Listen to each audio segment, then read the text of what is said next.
What's up guys, Ace here doing a preview or review of these spoilers for Zendikar Rising.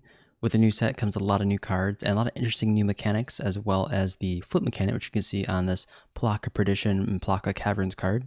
Essentially you can play it as the sorcery, or if you need land, you can play it as a tapped land, which is pretty cool for this effect. I really hope that white in particular gets some cool interesting cards. We've got some few things to go over. But other than that, let's see what these spoilers entail. So I'll be going over every card, and then I'll go over some of like the other cards as well.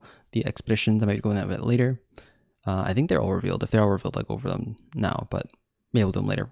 So anyways, let's go into the spoilers for today. So today our first card is Pelakka Predation, and the flip side of it, which is Pelakka Caverns, part of the cycle of cards that have flip abilities, in that you can either play its front side, which is the spell, or the other side, which is the land. So you can use either or, which is, these are pretty cool cards. I really like this idea a lot. You can like keep this in your opening hand and EDH in particular.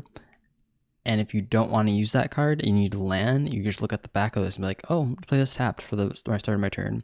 Late game, you can use the front side. Early game, you use the back side if you really need it. I think this is really cool. I really like this idea. Makes every card sort of usable in a sense. I really like it. Anyways, let's get with the review. So first card, Pelakka Predation, 2 and a black sorcery. Target opponent rules their hand. You choose a card from it with converted mana cost 3 or greater. That player discards that card. So this card is probably too focused on the 3 or greater part, which is going to be kind of rough. I wouldn't be expecting this from black, but seeing how this is essentially a land as well, maybe the restriction is needed, especially being at this rarity. It's going to be hard to pull this off. Maybe you want this against a mid-range or control deck. But other than that, I don't think this card is going to be quite useful in like your everyday standard gameplay. However, it really depends on the average CMC of the standard meta, I guess, when this deck does come out. So that'll be kind of interesting. I think now it'd be fine. Actually, to be fair, we've got Questing Beasts, we've got Lovestruck Beast, we've got a bunch of 3 CMC cards, right? So for the most part, this is like okay. Having it come out against aggro deck is going to kind of suck, so at most it's probably going to be like sideboard card, but that's all dependent on the standard when this comes out. But on like this current standard, this is probably fine. Hits, I mean, you don't want to hit Euro. I mean, maybe you do. Hits Euro. Hits all the Stompy Green. Hits most, I think a lot of Sultai cards. Yeah, this is like a decent card. I would play it in my mid power, maybe even high power EDH decks. Seems good. Like you have this in another land in hand, in your starting hand, and EDH. You just play this tapped, maybe. Yeah, seems pretty sweet. I like this card. I mean, 3 is probably like the highest CMC you want to play in high power EDH. So there's like some kerfuffle there where like it only hit the higher end spells. But other than that, like it seems like a pretty decent card. Come to think of it. Now I'm thinking of it. It might be like the top end card, but it's a land as well. It's a land, so you can use it later if you draw it. It's not always dead in your hand, which is kind of cool. But yeah, this is a sweet card. I do like these cards a lot. These are really sweet. Next up, we have Legion Angel, a 2 white creature angel warrior with flying. Whenever Legion Angel enters the battlefield, you may reveal a card from your own you own from named Legion Angel from outside the game. You can put it in your hand for 3. Yikes. What do you even play this in?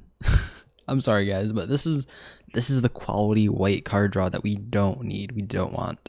So the other formats you play this card in, I think, are limited draft, right? I don't even know, because I don't play those formats. But like in standard, would you play a 4-mana 4/3 with flying that draws a card? Maybe in a big white deck? Maybe? I don't know. I don't think there's a big comparison to big white and big red. Like red generally has like the more stronger dragons, and I think this can really compare to like a red dragon. Maybe it can. I mean, it draws you a card and it's flying, but it's like aggro focused with a 4/3. Like you don't play this in EDH because you don't have access to like your other cards. There's no sideboard. In standard, are you willing to play a 4/3 that dies like lightning strike or something like that for 4 that draws a card? Maybe. I don't know. Maybe I guess it depends on the meta. It's kind of rough. But I can see where this is really strong, and that it essentially is netting you a card each time you play. It's essentially like 4 mana. If you have mana left over, you can draw 3 other cards, which isn't that bad. It's a weird way of essentially getting white card draw. I think it'd be nice if it said, when Legion Angel enters the battlefield, get a card you own from exile and put it into your hand. I think that would be more playable, definitely more playable. Or if it even like it added that effect to from exile or from you own outside the game, then it would be playable. I don't know. I think this card is kind of bad, and I kind of hate seeing this because it's at this rarity. I don't think it's gonna be played. It's just like another white mythic that maybe in limited or draft rather. Maybe those formats want it. I don't know. I don't see this being played in EDH or standard. It seems kind of meh. But yeah. Let's go to the next. Let's go to the next card because maybe the other card is a little better. Next up, we have Cleric of Life's Bond, a white and a black creature vampire cleric. Whenever another cleric enters the battlefield under your control, you gain 1 life. Whenever you gain 1 life for the first time each turn, put a +1 counter on Cleric of Life's Blood. 2/2. No gods, only each other. This seems like a bad at Johnny's Pridemate, which I don't get why. Like, whenever a cleric, like, it gets a counter each turn at most. I mean, the good part about this is you get a life for each cleric you play. Like, you're playing against a cleric tribal, right? Are there going to be aggressive clerics? I mean, this seems like it's going to be the high point of aggressive clerics. I don't like that idea. Especially only getting it, like, you're like probably playing this in a deck that's playing at sorcery speed, right? There's not going to be any instant speed clerics. Flashing in clerics at instant speed. So this is just like a 2 mana 3/3 when you play this on turn 3 in standard. It seems like a really bad / mediocre Johnny's Pridemate. I don't like it. I could be wrong here, but it seems kind of me. You get a counter. I mean, the upside is Johnny's Pridemate is whenever you gain life, this gains life by itself. If you're playing a cleric, so you have to build a deck around it. And you have to build a deck around Johnny's Pridemate, but this is a lot slower. So this is, this is, this is not where we want it, boys. This is not where we want it. Cleric of Life's Bond. All right, well, we'll go to the next one. Next one is Tazri Blightblade. This is a 1 mana in green, 1/1 with Death Touch. I mean, this is not too bad. I mean, seeing how many like 1/1 Death Touch I'm playing against in mono black, this is probably decent. I don't know why you'd play this in a deck because we got Big Stompy already that has trample and stuff like that. But this is a hired prisoner in green. It's not too bad. For whatever reason, like whenever I play it in standard, like I'm never prepared to play against these things, and so like slamming my Love Struck Beast into one of these sucks a lot because like it's trading down and it has to because doesn't have trample or anything. I know I'm gonna hate this deck. I hate this card a lot, but this is gonna be a good card. This is gonna be a good one. So next up we have Windrider Wizard, 2 generic and a blue creature, human wizard, flying. Whenever you cast an instant or sorcery or wizard spell, you may draw a card. If you do, discard a card. 2/2.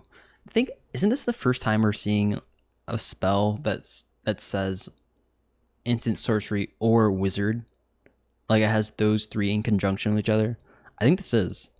But this seems like a not too bad of a card. Play it in like your wizard tribal. I don't think you play this in like Inala or anything in EDH. Maybe you do. It's a wizard loot card. Like you play a bunch of wizards. It's cast, however. So yeah, it is cast. So it kind of sucks there. I mean, you're still casting instants and sorceries, but is that really worth the loot?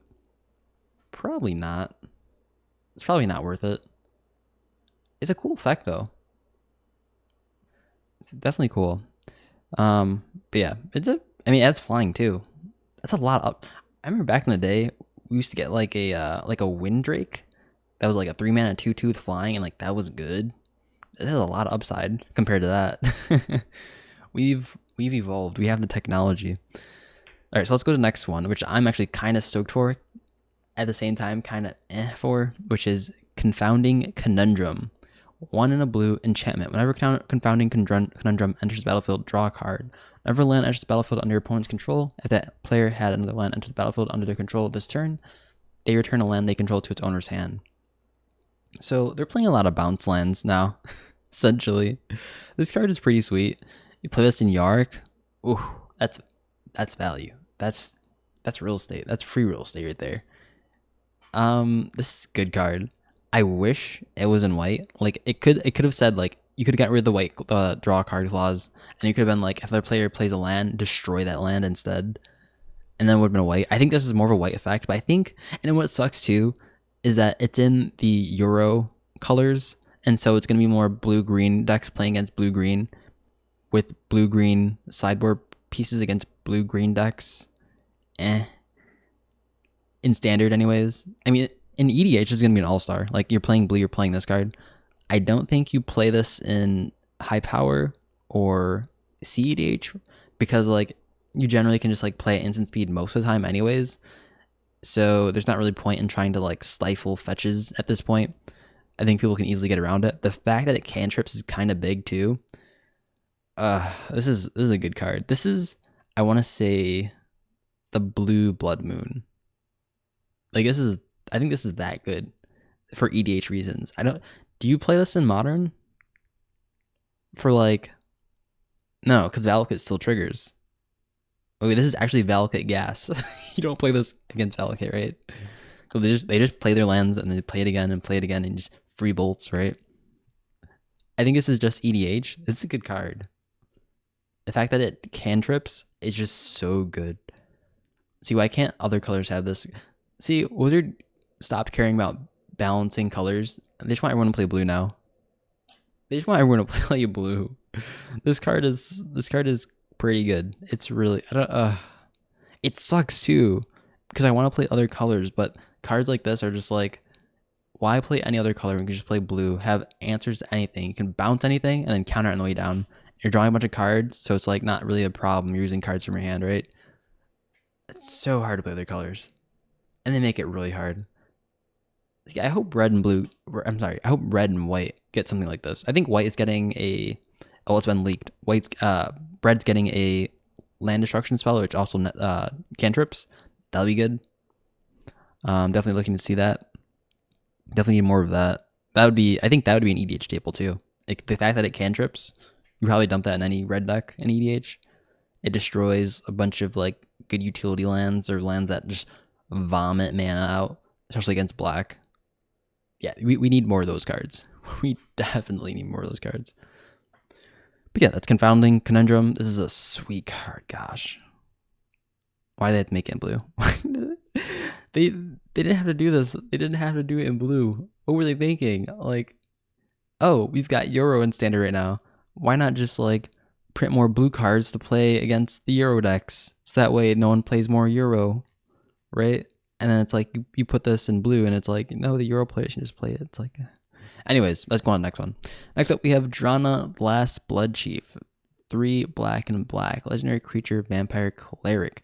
Whenever Drana, the Last Blood Chief attacks, defending player chooses a non-legendary creature in your graveyard. Return that creature to the battlefield with a +1 counter on it. That creature is a vampire and other types, a 4/4 flying. This is alright.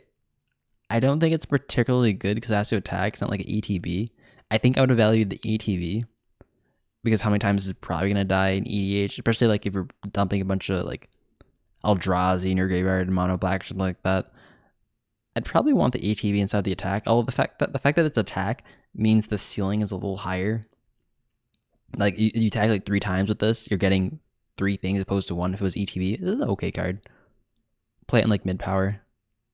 It's 3 mana for 4/4 flying. It blocks a lot.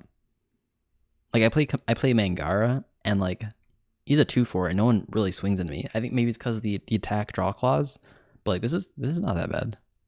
This is decent. I don't have a deck for it. I don't see why you would play this card over like some other cards though, like the Chainer instead. Maybe it's the fact that black can make a bunch of, but it's like Chainer can make a bunch of mana too because they're playing red and black for the rituals. So it's like, I don't know. It seems kind of me. You probably play a mid power, maybe Battle Cruiser. In Battle Cruiser, this probably I never played Battle Cruiser. I don't think in my life I want to play it, but like in Battle Cruiser, this becomes incredibly strong. You just like block with your stuff and just get it back anyways. On attacks though, yeah, like it's pretty good. Pretty good Battle Cruiser. It gets bigger too with plus encounter and vampire, so like it enables vampire tribal strategies because you just bring a creature back. It doesn't have to be vampire, but it becomes vampire as well. That's kind of cool. She's like sucking their blood and like bringing them back to life. She's the last chief. That's kind of neat. That's a neat idea. Like flavor wise, is a pretty cool effect. I don't know too much about Drano, the card by itself though. But that's a cool idea. All right, let's go to the next one. We have Craghoron Pathway and Tipperground Pathway. So this is one of those duels that was talked about that can enter in as either or. This is in place of the duels that we usually get from every new set. This is a pretty cool card. If you're playing aggro, this is essentially just tap, get a color, a shock land for any color. I think it should be played in any color really, right? You play this in EDH too. If you're playing like a dual color deck, yes you do. Because you just play the land you want. It's a land card that comes in a choice if you want what you want. But you can't use the other side later, which kind of sucks. But like this is good. Craghoron Pathway, tap for a red, and then or you can play as a Timbercrown Pathway and taps for a green. That's pretty sweet. I do like the green art better, but I mean, there's some love to the red art. I can see what it's doing there. I mean, it looks super sweet though, right? The idea, this is super sweet. This is a super sweet idea. I love this flip mechanic. And it's a little different from the previous flip mechanic too, isn't it? Because it's not just creatures, it's like other cards that can be sorceries and lands. I think it's mostly just like cards turning into lands, flipping into lands for the most part, which is a very Zendikar thing to do. That's a pretty neat effect. The next we have Coveted Prize, a 4 and a black sorcery. The spell costs 1 less to cast for each creature in your party. This is also a new mechanic for you guys who don't know. Your party consists of up to 1 of each creature type, a cleric, rogue, warrior, and a wizard. If you have a full party, fun fact, you will have a cleric, rogue, warrior, and wizard, like D&D. This is like a D&D set. I actually think it's really cool. That means the spell will cost 1 mana. So if you have a full party, you may cast a spell with current mana cost 4 or less from your hand without paying its mana cost. Ooh. Wait. Not only can you cast it for 1 mana, you can cast it potentially for free if it's a low enough cost. That's actually kind of neat. That's actually kind of neat, right? That's kind of nutty. I like that effect a lot. That's pretty sweet. Like you play this in EDH, and not in like every deck, but because it has the party mechanic, which seems kind of gimmicky, I think you just play it in mid power at the highest. Because other than that, it's just a tutor for 5 mana. I think mid power is where it's at. Kind of sweet card. I like the idea, but I think the party mechanic is going to be kind of lackluster for the most part. Next up, we have Cabera Outrider, 3 and a white. Creature, human, warrior. Whenever Cabera Outrider enters the battlefield, target creature is plus 1 for each creature in your party. Is 3/3. I mean, it's a white card, so what do you expect? Let's go next. Next up, we have Tedra Paragon, 1 and a green. Creature, elf. Tedra Paragon is also a cleric, warrior, rogue, and wizard. It has kicker 3. When this card enters the battlefield, if it was kicked, you roll the top 6 cards of your library and put a card that shares a creature type with it into your hand. Put the rest of the library in random order. It's a 3/2. This is a kind of sweet card. Although 5 mana for a 3/2 that also nets a card, is that worth it? I don't think so. I don't even think it's worth it in EDH at all. Like it's cool for like an effect, but it's probably not worth it. I love the art. Probably not worth it. It's probably too costly, the kicker cost. If it had multi-kicker, maybe. Can you just look through your deck for a particular card that you want? If it's in those creature types. Other than that, I don't think it's worth it. But it's sweet. It really is sweet.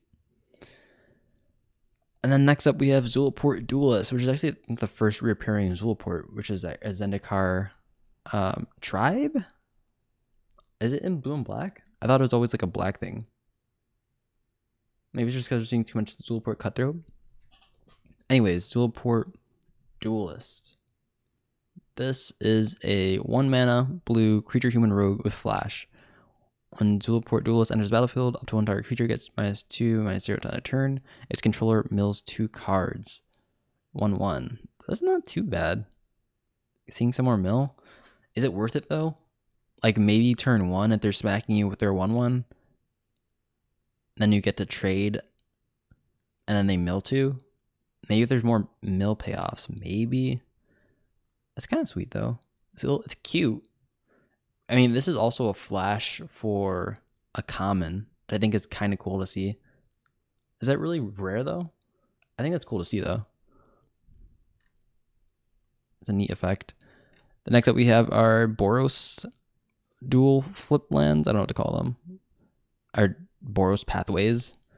We've got a one that taps for red, taps for white. It's pretty sweet. I think this art here is from the original Zendikar land full art planes, right? I think it is. It's really sweet. I do love these sort of like step planes. Although I didn't like how yellow they were in the original art, but this art looks really sweet. If I could get like a full art of this, the way this one looks, that would be sweet. I would take that in a heartbeat. I love this sort of like palette right here. But yeah, sweet card. You definitely play this in like a Boros. Like, do you play these cards in like a modern deck? Like as budget Boros duels? Probably. I think they're probably what you'd play in place of those. Alright, next up we have Expedition Diviner. 3 and a blue. Creature, merfolk, wizard. Flying. As long as you control another wizard, Expedition Diviner has, when this creature dies, draw a card. This is okay. You probably don't want to play this. This is 4 mana for 3/2 with flying. It's kind of not good at the current day's rate. Like a long time ago, this is probably kind of nutty, but like nowadays, this is kind of meh. Maybe if you're running Wizard Tribal, that's a stretch. In EDH, then again, it's like you probably have better things to do if you're playing blue wizards. If you're playing like red. Is red wizards a thing? I guess Mizzix, but like if you're playing white wizards, maybe, or like black wizards, this would be good. But then you're playing blue. It's like, why would you?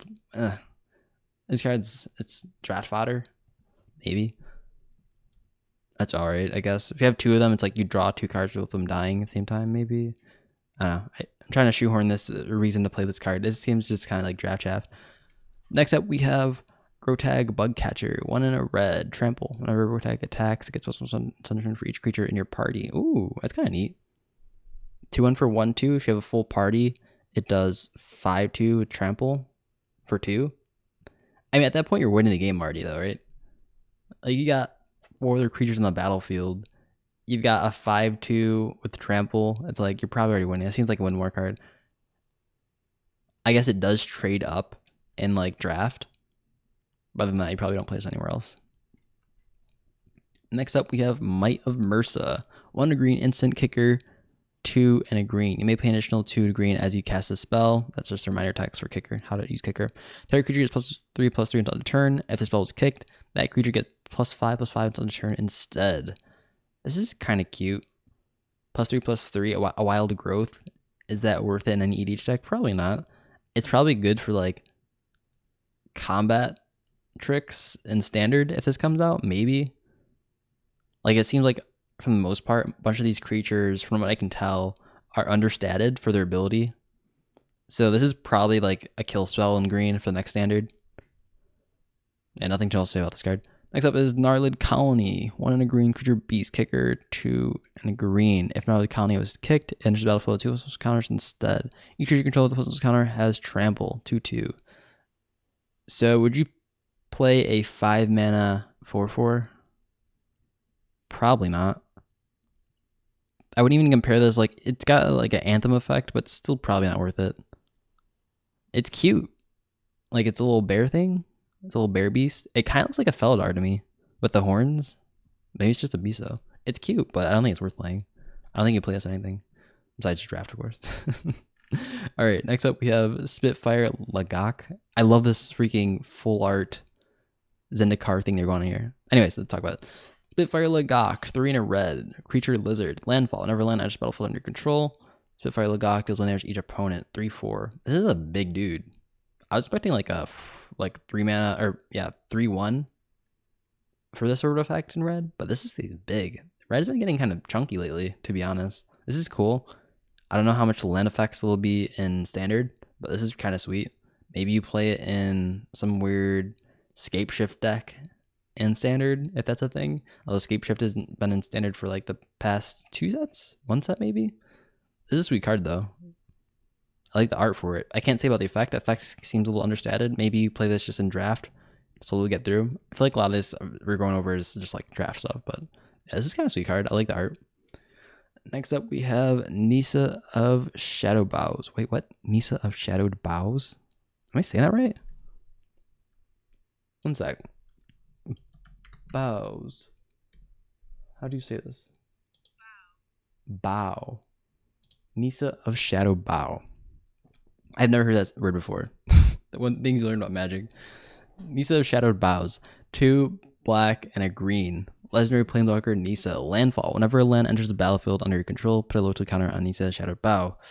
Untap, +1, untap target land you control. You may have it become 3/3 on a turn with haste and menace, and on the turn it's still a land. That's kind of sweet. Doesn't have vigilance. I actually prefer this over the current Nissa, of course. That's what everyone's saying. It doesn't have any... wait, you put a local counter if you play a land. That's kind of sweet. -5 is you may put a creature card with command cost less than or equal to the number of lands you control on the battlefield from your hand or graveyard. Whoa. With 2 +1 counters on it. That'd be kind of neat. There's definitely gotta be like some cool Golgari ramp cards coming in next standard, right? Maybe Sultai standard, because you gotta play blue. This is kind of sweet. I like how you can like protect her kind of, but the fact that you can like play a bunch of lands and buff her loyalty up so high. Like you play this on turn 4, and then it goes up to 5. Play this on turn 5, it goes up to 6 because you can play a land drop. You play this, then you play a land drop. That's kind of cool. But you can't immediately use the -5. Actually you can. Turn 5, you play this. You play your land drop, and then it's at 5 loyalty, and then you -5, and then you like cheat something out from your graveyard or hand. That's kind of cool. And you gotta get to turn 5, but like if you have the combo pieces there, if there's like some crazy large Eldrazi remnant in Zendikar Rising, that'd be cool. I'd be down with that. That's kind of sweet. That's like see the little combo piece we have got here. It's a lot more manageable too than the current Nissa, which is thank goodness. Thank the Lords of Zeldaheim. What was that new set they announced? Nordheim. The new Nordic set they're coming out with. Yeah. Also, there's got to be odds in there, right? Hopefully. Anyways, yeah, this Nissa seems pretty sweet. You can cheat stuff out with this. It's kind of cool. Anyways, next up we have Xerathson the Trickster. 3 black and a blue. I was hoping for like a Sig, but this is fine. It's pretty costly. Legendary creature, Merfolk Rogue, Flash. 2 blue and a black. Return unblocked attacking rogue you control to its owner's hand. Put Xerathson Trickster from your hand onto the battlefield tapped and attacking. Whenever Xerathson deals combat damage to a player, you may put a target permanent card from the player's graveyard onto the battlefield under your control. That's kind of sweet. That's a pretty black effect. Also, this is like pretty intensive to like do this sort of shenanigans things that's happening here with this card. First of all, you have to cast. I mean, you can cast it in flash speed. You're playing blue, so it's like you can just do that. Return untapped blocking. So you have to get this into your hand. If you have command tower, it still costs 5 mana if you have command tower. It's pretty costly effect. It has flash though. I'm trying to see if this is broken anyway. It's like a Demir Mill payoff maybe. You can choose. They have to like exile their own graveyard. I mean, it's sweet, but it's like so intensive. It's like ninjutsu, but like you have to play 3D chess while playing ninjutsu, because you have to like look at people's libraries like, oh, what's in your graveyard? And you have to like, I mean, you're in the colors to do stuff like this, right? And like no one's stopping you because you're playing blue, but like you have reanimate already, animate dead. these effects are already there in Magic. It just seems so costly for a creature. I mean, I could see this though, like Rogue Tribal. It's gonna be super dependent on your commander though, which gonna kind of suck. But like you have protection, so this is a sweet card. I like it. Next up, we have Merfolk Windrobber, a blue creature Merfolk Rogue, flying. When Merfolk Windrobber deals combat damage to a player, that player mills a card. Sacrifice Merfolk Windrobber, draw a card, activate this ability only if an opponent has 8 or more cards in their graveyard. 1/1. They're kind of cute. You can go for like a mill strategy in draft. That'd be kind of cool. Open like 3 of these and just go keep swinging.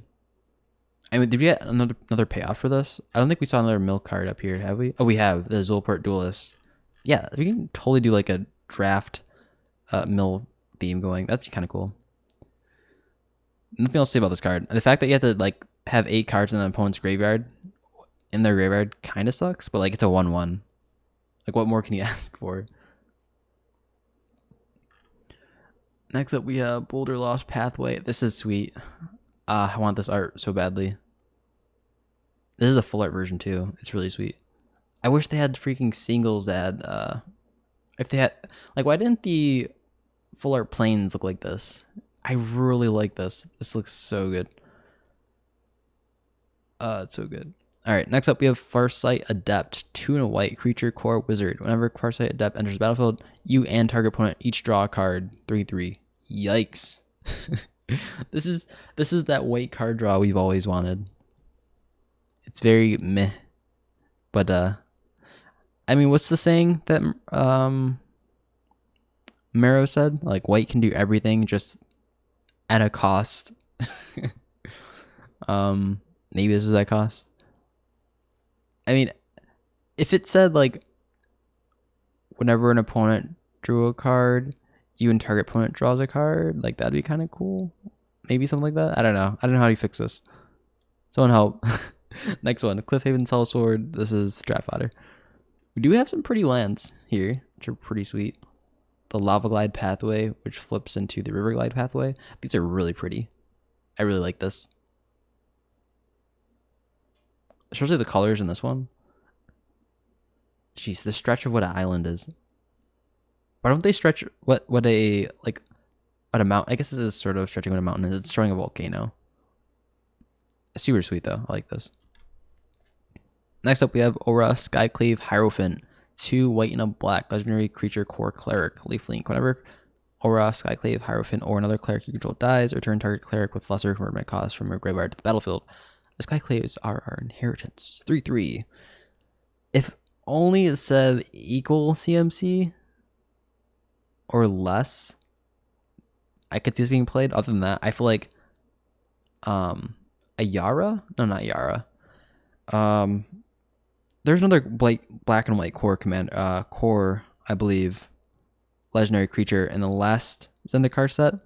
I feel like this would have been better if it was less than or equal to, but since that's not the case, it's kind of very meh.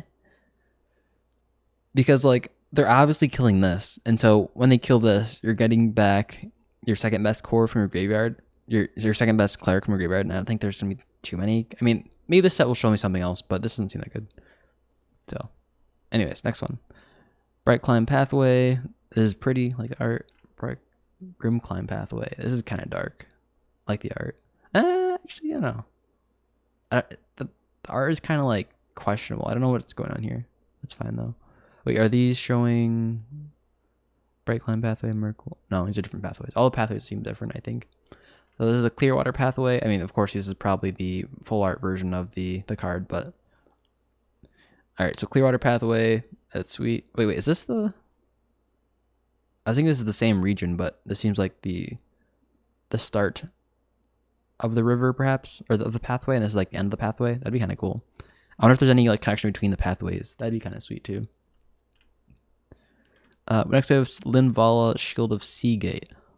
White, generic, and a blue legendary creature, Angel Wizard. At the beginning of combat on your turn, if you have a full party, choose target non-land permanent an opponent controls until your next turn. It can't attack, block, and its activated abilities can be activated.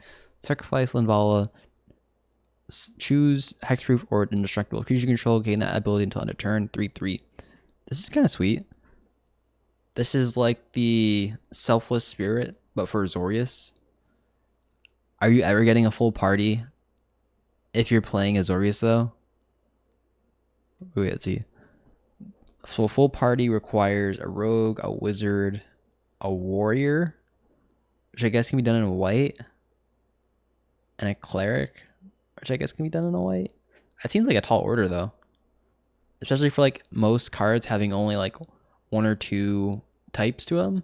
It seems like a high order. I don't even think that the effect is worth it actually, but like the Selfless Spirit thing is kind of strong, especially for commander. It's kind of rough. It's such a pretty card though. It is really pretty. I do like the way these Azorius commanders are coming out though.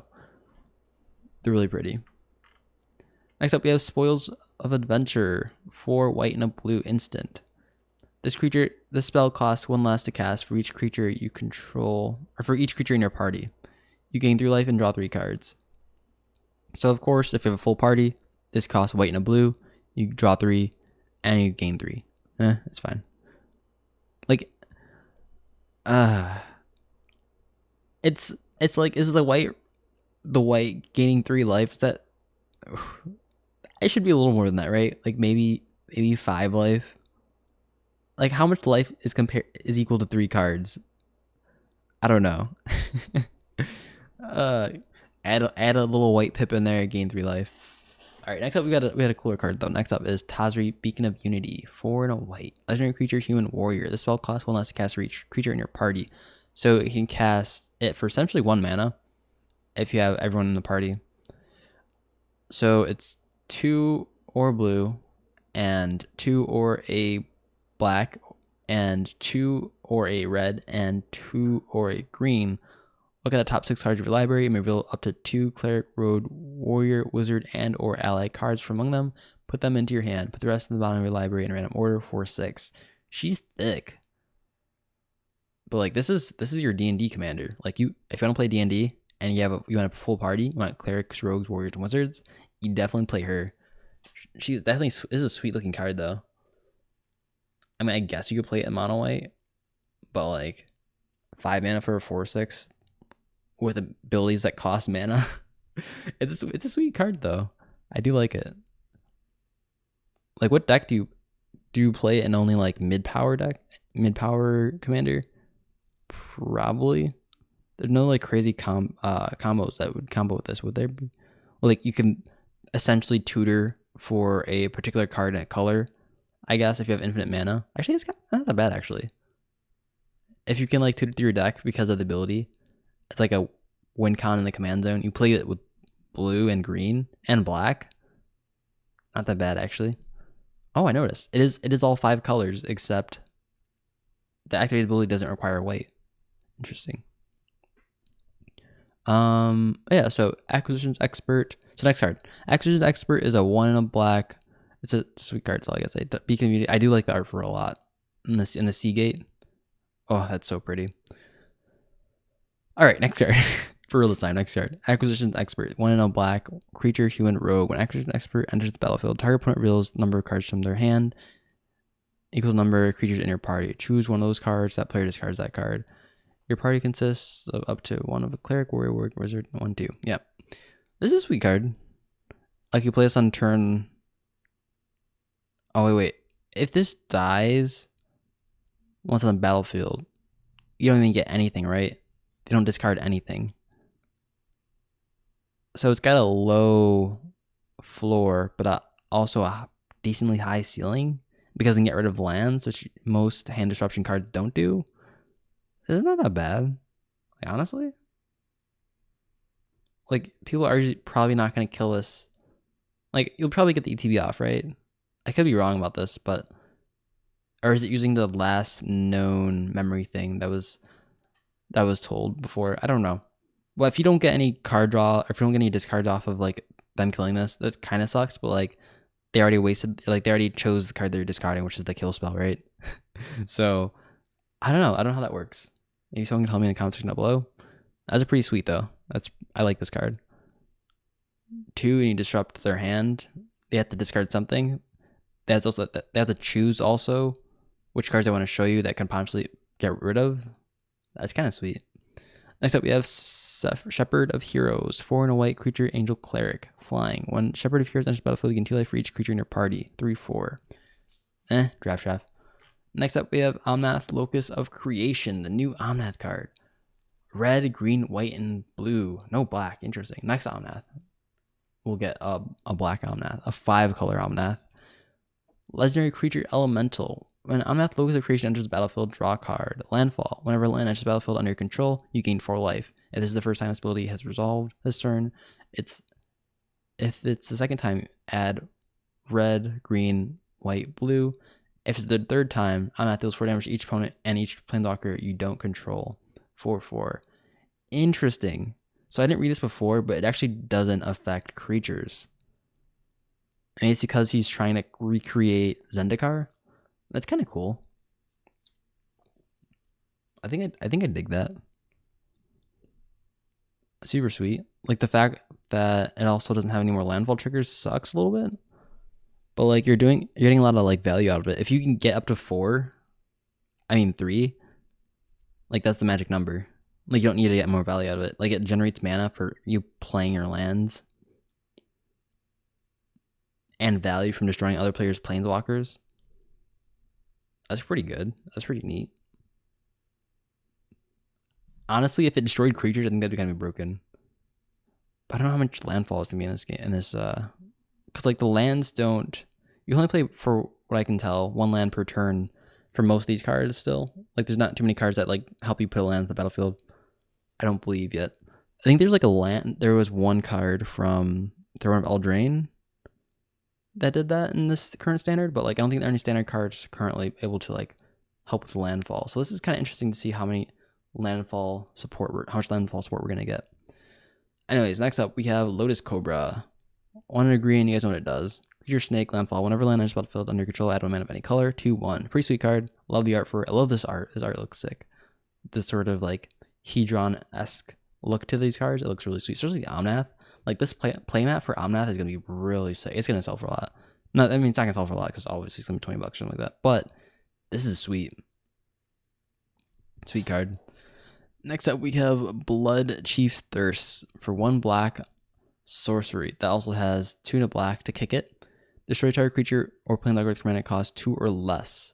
If the spell was kicked, instead destroy a target creature or planeswalker. So we've seen a card like this before. I forgot what it was called. Was it Fatal Push? Yeah, it was Fatal Push. MTG Fatal Push. So I think Fatal Push is the same thing, except it requires Revolt, which means a permanent had to leave the battlefield under your control. And this just requires, and that was instant speed as well, and it just upped the CMC by 2.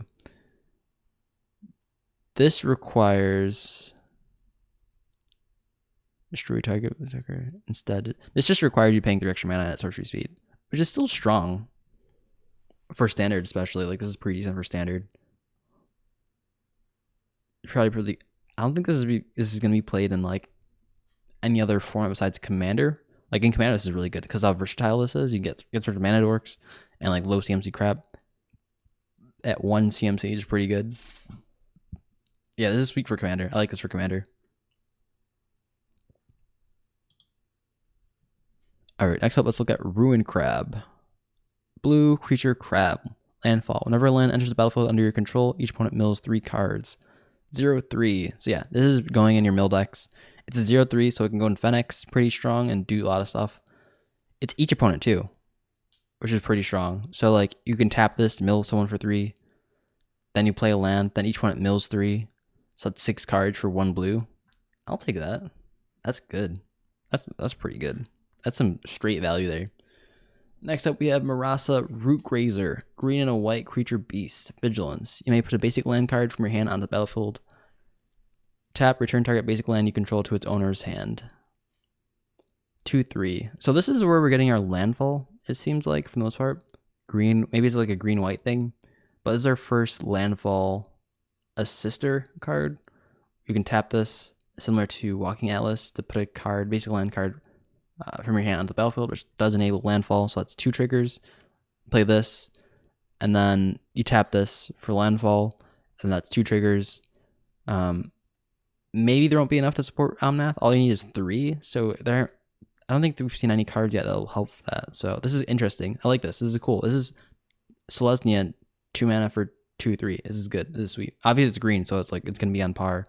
Like the power and toughness are gonna be above curve a little bit, but with the effects, this is pretty decent.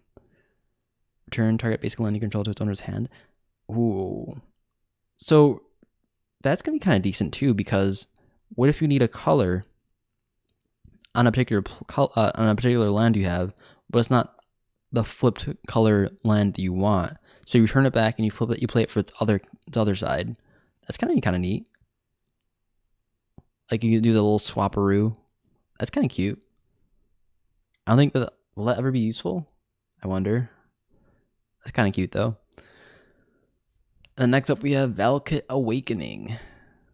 Yeah, this is a sweet card. Anyways, next up we have Velcro Weakening. It's a 2 and a red instant. Put a number of cards from your hand at the bottom of the library, then draw that many cards +1. It also can be played as Valakut Stoneforge, which is a land that enters the battlefield tapped for 1 red. This is a sweet card. It pays for itself in that it cantrips for itself, but also shuffles your hand. Not really shuffles your hand, but puts your hand on the bottom of the library, which is sweet. You play this in EDH, right? You wheel your own hand. You definitely play this in EDH. I'm playing it in my EDH deck. I don't know how good it'll be in for standard, but like look at EDH, this is definitely playable. Like it's a wheel for 3 mana that only affects you. If you don't have the mana for it, you just play it as a land. Like it can be in your opening hand. It's like, oh, I have a Velcro Awakening, but also I only have 1 Mother Mountain in my hand with no ramp. Oh, I'll just play my Velcro Stoneforge.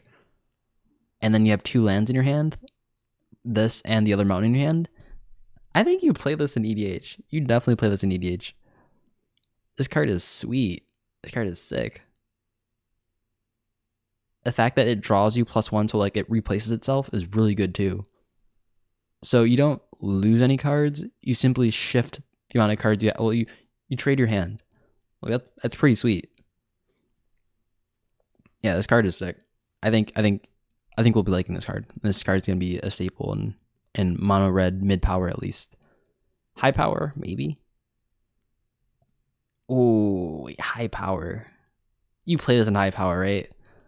People play wheels, but like wheel is to like essentially, okay, you're not gonna get wheel back, right? But like if you want a wheel effect, this is sort of where you're going for, right? You can't play it in Grandma Wizard, but Riel. You can't play it in Riel, but I don't know. High power, definitely mid power. This card is sick. This card's definitely sick. These cards are being played in EDH. Mark my words, these cards are being played. Anyways, let's go to the next card. Shell Shield, a blue, instant with kicker 1. Target creature you control gets +0/+3 until end of turn. If the spell was kicked, that creature can text-proof until end of turn as well. So it gets bigger and also gets text-proof. It's okay. Not that bad. But that's it for the spoiled cards that aren't lands. If you guys enjoyed this video, make sure you guys go check out my other videos. I do a bunch of reviews on cards and everything else under the sun. But yeah, you get some pretty sweet cards here.